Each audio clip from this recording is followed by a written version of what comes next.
Hello everyone, this is Arafellin playing Dungeon Breaker and we are starting Chapter 4 of the game. This is called Hokai, which translates roughly to collapse, breaking down. It doesn't sound promising. But last time some strange and interesting things happened. We were fighting the boss of the second layer of the ruins we've been exploring.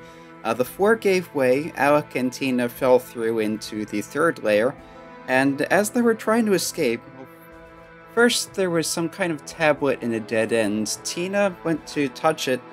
It had some unreadable ancient text, and she somehow read it as though in a trance. And the door opened, and then she denied having been able to read it, because of course she can't. It said something cryptic, but it had to do with Crystal of Ra Valtiana, something about a divine beast, which is what the Duke, who's an antagonist, has been looking for. Something about wanting to have godlike power. So that was strange and cryptic, and then things got even stranger, because Alec, being a monster tamer, can form pacts with monsters, and has determined that by basically getting intimate with them, he can learn some skills from them. That's something monster tamers are supposed to be able to do more easily than that, but for him that's how it works. While they were down, trapped in the ruins, Alec and Tina wound up basically getting intimate with each other. They're childhood friends from way back when. She's been obviously interested in him for quite some time. He hasn't seemed to return that interest, but it turns out he just doesn't want to risk ruining their friendship. Basically, all that goes out the window while they're down there in the ruins together, and one thing leads to another, and somehow he learns one of her skills. That's not supposed to happen. Even stranger than that, afterwards her normal human-type ears turn into long, pointy, elf-type ears. And the mystery girl who has appeared in the ruins a few times to help them out showed up, said something about how she expected as much, and reveals that her own ears are also long and pointy, before showing them out with no further explanation. So we are picking up pretty much right after that. Tina's found some feather things to put over her ears so they don't show, so people don't think she's some kind of monster, and, well, people don't tend to do good things to monsters, especially if they're wandering around town. But in any case, they made it out without further incident, and here we have Celsia, the princess who is Karen, Tina's big sister's patron, who has been giving them room and board while they're visiting. Here's a noble A is talking, saying this is, look, it's the forgotten princess. Celsia is the daughter of the former queen. We're not sure exactly what happened to her, but there is now a new queen that doesn't much like her, so Celsia basically never comes to court anymore, and she's become known as the forgotten princess. This apparently is the actual palace, the king's court, so it's unusual to see her here, as this other noble is saying. Since the previous queen died, so that's what happened to her. Even the king has largely ignored her. She hasn't come to the palace. So what's she doing here? This one's saying he basically feels sorry for her because she's been treated as though she pretty much doesn't exist. That hit a nerve. But it seems messengers from the king have summoned her, so she is coming here for the first time in years. She's come without Karen and her usual attendants because she doesn't want them to see her like this in this pathetic state. Here's the king, is arriving, or is present. The nobles come to attention. Father, she says, inside her head. And here's the king. He looks rather severe, has kind of a lionish look to him, I'd say. Yeah, he's seeing a harsh look on his face. The king, it's basically Greyville and Larium. He appears, sits on the throne. Yeah, despite his harsh expression, it's not as though he's angry, it's just that this is the only way Celsia has ever seen him. He addresses Celsia, which is something she hasn't been used to for quite some time. Raises a bit of fuss among the nobles.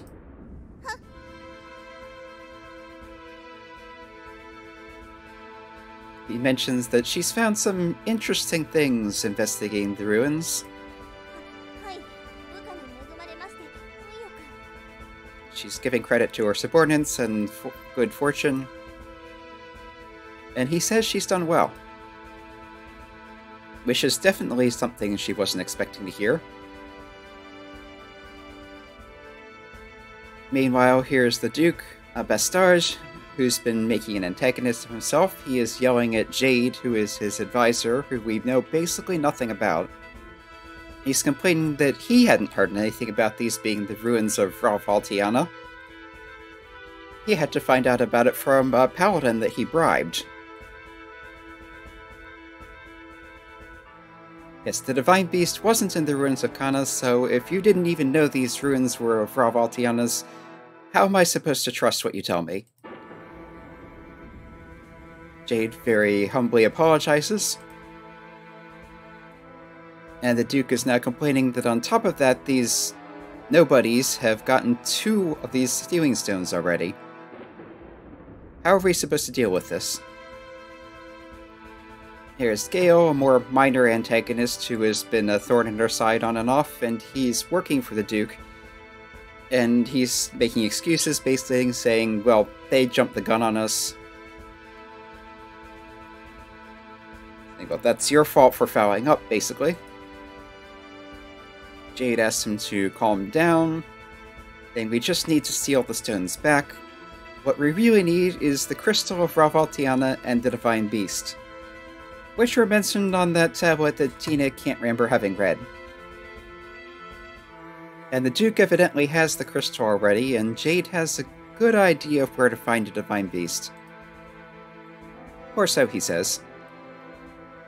The Duke is a bit skeptical and saying basically, you know I could have your wife if you're just making things up. Here things get more interesting again. We've had a few mentions of the ancient Wizard people who came up with sorcery and the skills of monster taming that have been passed down. The Wizard themselves and sorcery are now regarded as basically primevals by the church. But it seems that Jade himself is one of them, and they are bound to serve the one who holds the crystal of Ra Valtiana, who evidently is the Duke. I get the impression that he's not terribly happy about this, but as long as the Duke has the crystal, Jade cannot betray him. The Duke, again, is a bit skeptical, but for now, he calls to these two, Gail and his little sister Sorsha, who has seemed rather uncomfortable with basically everything that's going on, but is too timid to do anything about it. He's telling them, what are you doing? Hurry up and get that last stone. I don't care how you do it. Gail says, understood. And suddenly we're back at Celsia's mansion. She's very excited.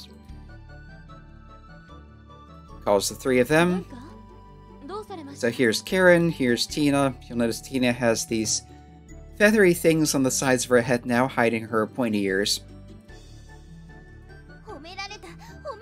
Yes, Celsia is very excited because her father actually had nice things to say to her for a change. Alec's a bit confused about this. Tina's asking, by who? And Celsia says, well, my father, of course. He's praising me for the fruits of our ruins investigations.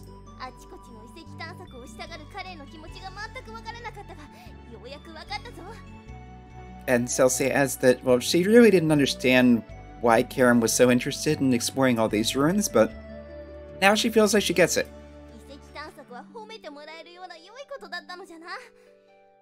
Being praised about it is very good, basically. Alec says, well, that's great, and did that basically get on the Duke's nerves?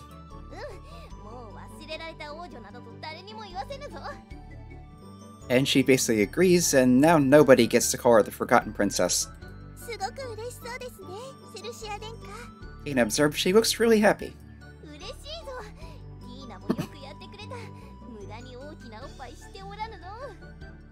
And Celsia affirms that yes, she is happy, and basically she congratulates Tina on her own achievement on having such a needlessly large And soft, apparently. That's going a little far, even if you are a princess. And Celsia has decided to come to the ruins herself. Karen, unsurprisingly, does not approve. They constantly attack. I'll wait for her to finish. Yeah, you get constantly attacked by monsters in the ruins. They're very dangerous. What am I supposed to do if you get hurt?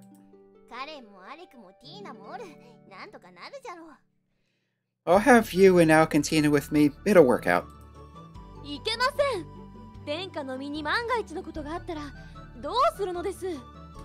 She's still objecting. What happens if anything happens to you?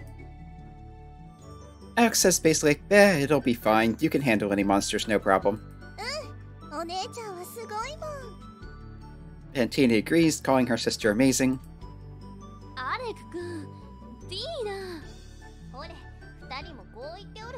Anyway, Celsia is saying they agree. I'm going. I've decided.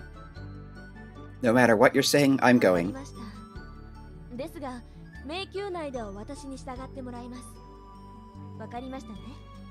Karen agrees, but says, I'm going to need you to listen to me while we're in the ruins. And Celsia's fine.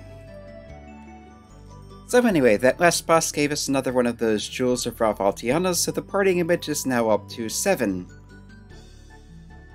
So I'll do the usual thing, take the bottom few, and healer. Let's see if anyone has anything to say. Tina's bringing up what happened in the ruins before. And then says never mind. She forgot what she was going to say. As usual, can wait cooking. Still don't have the chicken for this last thing. And yeah, there's nothing under the other categories. She's asking if he's tired and suggesting he drink this stamina drink she made. And he's asking what's in it. And she just threw whatever in and forgot. It's like, I'm not drinking that.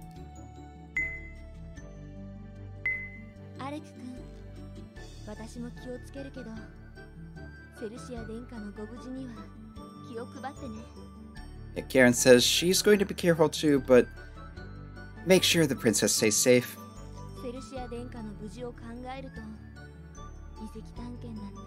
Yeah, taking her safety into account, going into the ruins is reckless. But seeing how happy she is about it, I feel like I have to do something for her. And Alec agrees that, yeah, it was really something how excited she got about being praised by her father, and she's actually kind of cute like this. Karen says you shouldn't be talking about her like that. But she actually is cute. It's a little late to be saying this, but be nice to her. So, nothing new there, really. She's going around laughing to herself. And he's telling her that's kind of creepy. But yeah, she's still riding the high from having the king actually say something nice to her for a change. So let's hurry up and get that sewing stone thing, and yeah. And she wants to see them in action. Let's see if there's anything new in the shops. Yeah.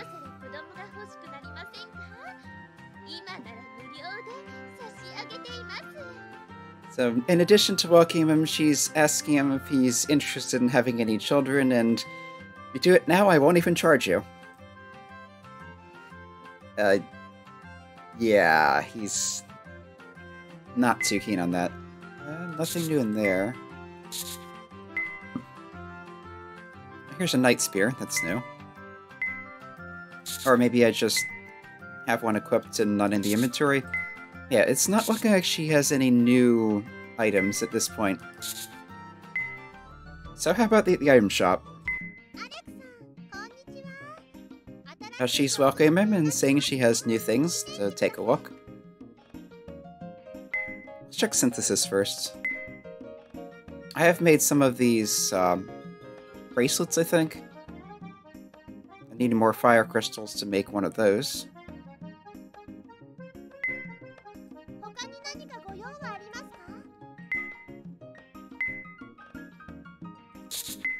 Yeah, we have some new healing items.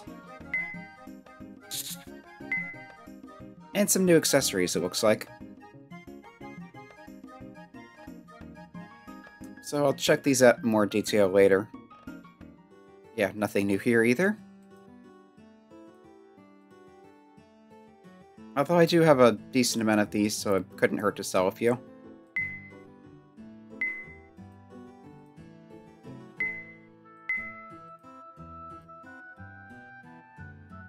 Looks like the amounts might be randomized.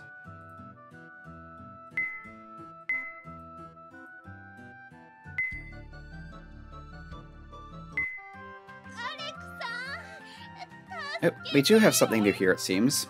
Or maybe she's just overreacting to nothing again. He says, "What is this all of a sudden? What is it you want me to buy this time?"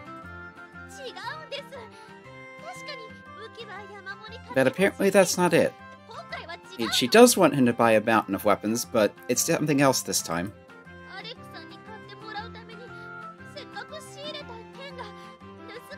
Apparently, a sword she got in specifically for him to buy it has been stolen by monsters that have fled to some place called basically the monster fields. What's that? A place where a lot of monsters live? Well, yes, it's that too, but for some reason, only monsters can go there. There's some kind of barrier, and humans are just pushed out. And so, he's surmising she wants him to go get it back. He says, "Well, not for nothing, of course. I'll sell you that sword." It's like, yeah. Well, fine. I'll go get it back.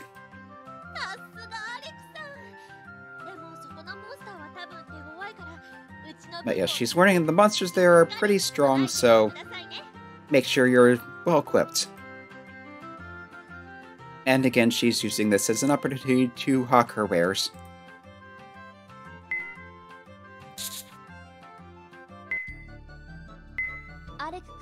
So, I'm guessing this is going to be a new destination here. Yeah, I was checking to see if the new destination showed up here, but it looks like we get a scene first. So Karen is saying that she and the princess will be some distance away from them, or a little distance away, so she can focus on keeping her safe. I can't help you out, but... And he says, "Yeah, we'll make sure to keep the enemies from getting your way." And so, yeah, Celsia says she wants to see them close up. And you can probably hear from the tone of her voice what she thinks of that. Yeah, you don't want to get caught up in this or get in his way. And she accepts that. And Tina says this is like she's your child. Karen says, "Did you say something?" Nope, nothing.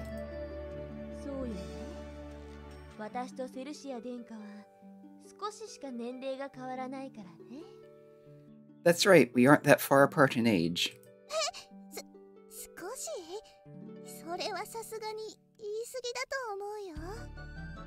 Tina says, "Just a little? I think you're exaggerating a bit."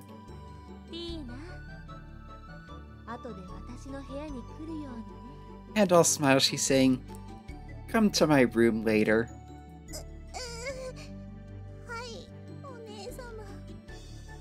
That doesn't sound good for her. Anyway, she apparently didn't overhear that, but is wondering what they're talking about.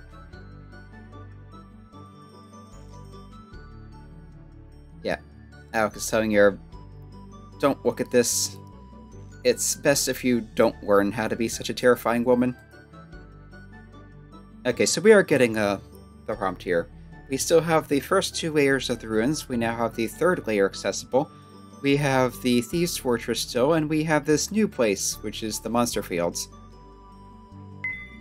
If I try to go there, that Alec and Tina are not available, we need to make a party of all monsters.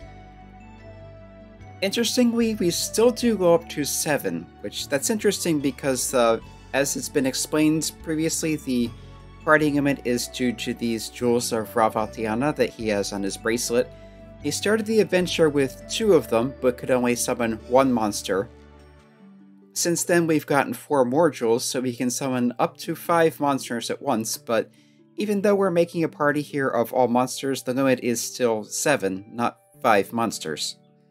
So, really, I presume what the game is doing is party limit equals 3 plus 1 for each jewel.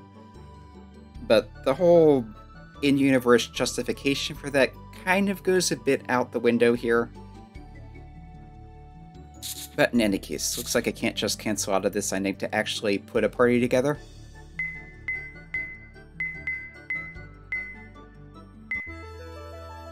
So we'll just take a quick peek in here. This does look more like a wild kind of area. You have sort of grassy base of skies above. It sort of looks like hedges to the sides. I'll try getting in a quick fight before leaving. It branches out a bit. I'm pretty sure that's another Fudayama music. So these are green slimes, so if I have any offensive skill, or yeah, magic type skills, those should work fairly well. So Wind Blast. Dissolving Acid should work pretty well. Or Slime. Ogre's not going to have something magic as such, but it might have... That's an Earthquake kind of thing. Chimera will probably have Lightning Breath or Poison... There's the Ice Spell.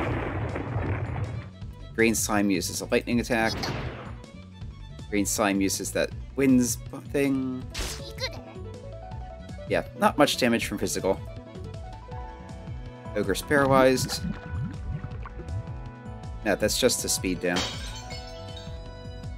That magic's so-so. Yeah, Peddler did learn a healing skill, so there's that. Alright, let's try that wind thing. See if the ogre actually attacks this time. Let's try Poison Shoot. Not sure if that's just a status attack, or if it's also...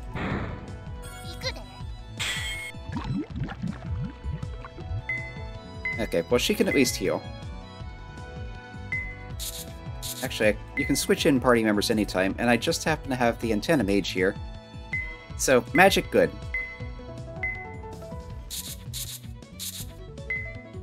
Actually, no, let's switch armor for the Ogre, because the Ogre's not going to be much use paralyzed.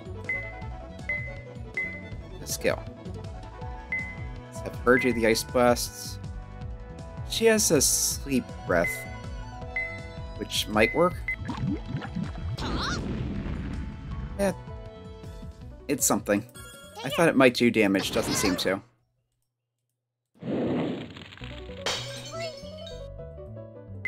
Yeah, so it looks like these are pretty high level.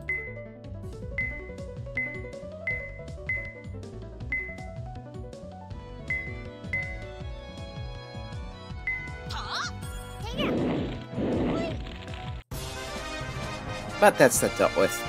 They dropped some kind of steel wall ring, so I assume that's a high defense boost. But yeah, probably shouldn't come here without getting better prepared. And with much time as everything else is taken, I probably shouldn't start on the 3rd layer of the dungeon just yet. So for now, this has been Arafellan playing Dungeon Breaker. Next time we'll go poking around in Layer 3 of the dungeons, presumably a different area from what Alec and Tina fell into earlier. Until then,